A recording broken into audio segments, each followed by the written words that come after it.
আজকে আমি এসেছি আসানসোলে। আজকে আমি আসানসোলটা একটু ঘুরে দেখতে বেরিয়েছিলাম। আজকে গেছিলাম কল্যাণেশ্বরী মাতার দর্শন করতে। দেখে এলাম খুব সুন্দর মন্দির, চারিদিকে জঙ্গল, বরাকর নদীর তীরে। মন্দিরের ভিডিও আপনাদের পোস্ট করব, যাতে আপনারা দেখতে পারেন মন্দিরটা কেমন। এখন অফিস করছি, অফিসটা কমপ্লিট হয়ে গেছে। মোটামুটি রাত 2:30 বাজে। তো মনে হলো যে মন্দিরের ইতিহাসটা কিরকম। অনেক মন্দিরে, আমাদের বাংলা গ্রাম বাংলার অনেক মন্দির আছে যার পেছনে অনেক রকম লোককথা লুকিয়ে আছে, ছোট ছোট সুন্দর সুন্দর গল্প। তো আমার মনে হলো এই মন্দিরের পেছনে কি সেই কোনো কি ছোট ছোট গল্প আছে যেগুলো শুনতে ভালো লাগে আমাদের। তো একটু ইন্টারনেট ঘেটে দেখলাম, তো একটা খুব সুন্দর ছোট্ট গল্প পেলাম। তো ভাবলাম একটা রেকর্ড করি, আর যাতে সবাইকে শোনানো যেতে পারে। তো গল্পটা এরকম, আপনাদের শোনাই। বেসিক্যালি এই কল্যাণেশ্বরী মন্দির যেটা, সেটা 500 বছরের পুরনো। আর এর পেছনে কিছু অলৌকিক গল্পও রয়েছে। একটা নয়, অনেকগুলো গল্প রয়েছে। তার মধ্যে একটা আজকে আপনাদের শোনাচ্ছি। গল্পটা এরকম যে 500 বছর আগে এই মাইথন বা এই আসানসোল এরকম ছিল না। এই জায়গাটা পুরো ঘন জঙ্গলে ভর্তি ছিল। ঘন জঙ্গল মানেই বুঝতে পারছেন, সেখানে বিভিন্ন রকম পোষ্য জন্তু জানোয়ার ছিল। আর আরেকটা জিনিস আগেকার দিনে গ্রাম বাংলায় বা জঙ্গলের মধ্যে থাকতো, সেটা হচ্ছে দুর্ধর্ষ সব ডাকাত। তো দিনে দুপুরেও সেই সব জঙ্গলের মধ্যে বা এরম জায়গা দিয়ে লোকেরা, সাধারণ মানুষ আসা যাওয়া করতে সাহস পেত না। এরকম একটা ছোট্ট গ্রামের গল্প, মানে এই কল্যাণেশ্বরী মন্দির যেখানে আছে সেই গ্রামের গল্প।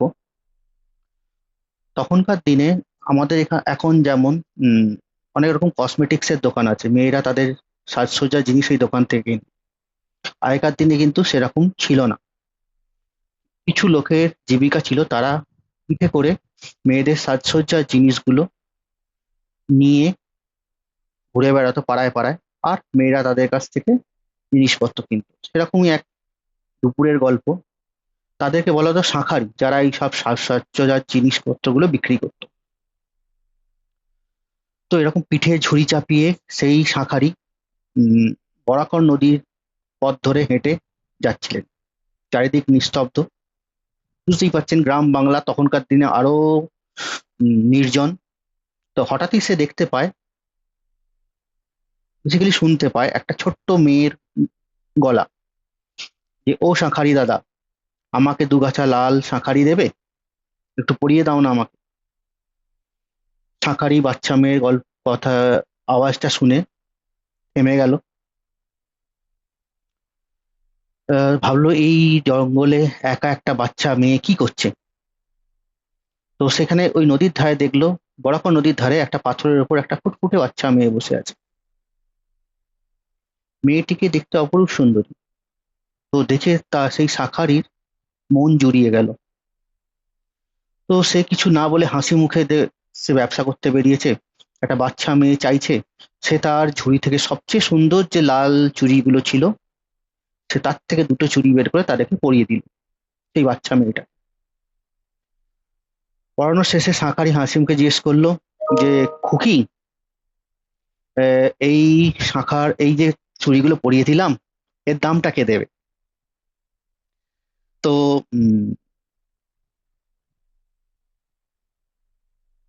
কাজ কথা বলতে বলতে অফিসের কাজটাও সারতে হচ্ছে। এখনো কিছু কাজ ছোট ছোট বাকি আছে। তো বাচ্চা মেয়েটা মিষ্টি হেসে উম, নদী পাড়ের উম, পঞ্চকোট রাজবাড়ির দিকে আঙুল দেখিয়ে বলল, তুমি সোজা রাজার কাছে চলে যাও। রাজাকে গিয়ে বলো, তোমার যে মেয়েটি শাঁখা পরাতে বলেছিল সে পাঠিয়েছে। রাজা কোষাগার থেকে তোমার শাখার দামটা মিটিয়ে দেবে। শাঁখারি তো ভারী অবাক, কিন্তু মেয়েটির কথাতে এমন একটা অদ্ভুত জাদু ছিল, সে কিছু না মনে করে, কিছু না ভেবে সোজা পঞ্চকোট রাজার দরবারে গিয়ে হাজির হল। রাজাকে সব ঘটনা বলতেই রাজা রেগে উঠলেন। এ কেমন আবদার! কে সেই মেয়ে যে রাজকোষ থেকে শাঁখার দাম দিতে বলল? সত্যিকারের রেগে যাবারই কথা। একটা সামান্য শাঁখারি রাজ দরবারে গিয়ে রাজার কাছে রাজকোষ থেকে শাঁখার সেই দাম চাইছে, শাঁখার দাম চাইছে। কিন্তু সেই রাতেই ঘটলো এক অলৌকিক ঘটনা। রাজা স্বপ্নে দেখলেন দেবী মহামায়া স্বয়ং তার সামনে দাঁড়িয়ে বলছেন, রাজা তুমি শাঁখারিকে ফিরিয়ে দিয়ে নাও, ও সত্যি কথাই বলছে। আমি নিজেই ওর থেকে শাঁখাটা পড়েছি। কাল সকালে শাঁখারিকে নিয়ে বরাকর নদীর ঘাটে যেও, তুমি প্রমাণ পেয়ে যাবে। পরদিন সকালে রাজা, শাঁখারি আর তার সেনাপতিরা ছুটলেন বরাকর নদীর সেই নির্জন ঘাটে। জল শান্ত, চারিদিক নিস্তব্ধ। রাজা ভক্তি ভরে হাত জোড় করে দাঁড়িয়ে বললেন, মা, যদি সত্যিই তুমি এসে থাকো, আমাকে একবার দেখা দাও। ঠিক তখনই ঘটলো এক অবিশ্বাস্য ঘটনা। শান্ত বরাকর নদীর জল হঠাৎ তোলপাড় হয়ে উঠল। নদীর জল চিরে ভেসে উঠল দুটো অলৌকিক রূপোলি হাত। আর সেই হাতে পড়া রয়েছে শাঁখারির দেয়া সেই লাল শাঁখা। কয়েক সেকেন্ডের জন্য নদীর বুক আলো করে রাজাকে দর্শন দিয়ে হাত দুটো আবার জলের নিচে মিলিয়ে গেল।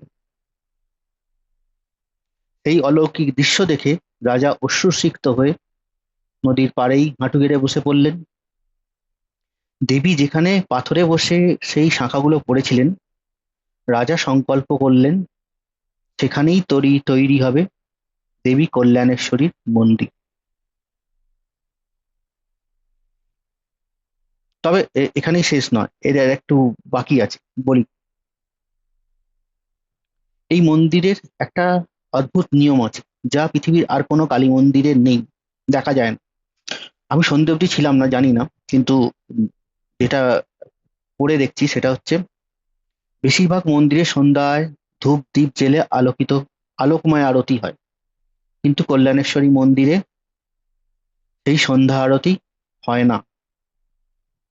সূর্যাস্তের আগেই মায়ের গর্ভগৃহ বন্ধ করে দেওয়া হয়। কারণটা হলো, পুরনো দিনে জঙ্গল ছিল ডাকাতদের আখড়া। আবার লোককথা বলে রাতে নাকি দেবী নিজের নিভৃত স্থানে বিশ্রাম নেন। সেই সাঁঝের আলো নামলেই মন্দির চত্বর একদম নিস্তব্ধ করে দেওয়া হয়। আজও সেই 500 বছরের পুরনো নিয়ম এক চুলো বদলায়নি। আর সেই কারণেই এই অঞ্চলটার নাম হয়েছে মাইথন, যা এসেছে মাইকা স্থান বা মায়ের নিজস্ব স্থান থেকে। তো এটা একটা গল্প আপনাদের শোনালাম। আরো একটা গল্প আছে দেখলাম, খুব ইন্টারেস্টিং, আপনাদের শোনাবো। ভালো লাগলে সাথে থাকুন, শুনতে থাকুন। আপনাদের রাত জাগা বন্ধু সুব্রতর সাথে রাত জাগা পেঁচার আসরে। আবার দেখা হবে একটা গল্প নিয়ে।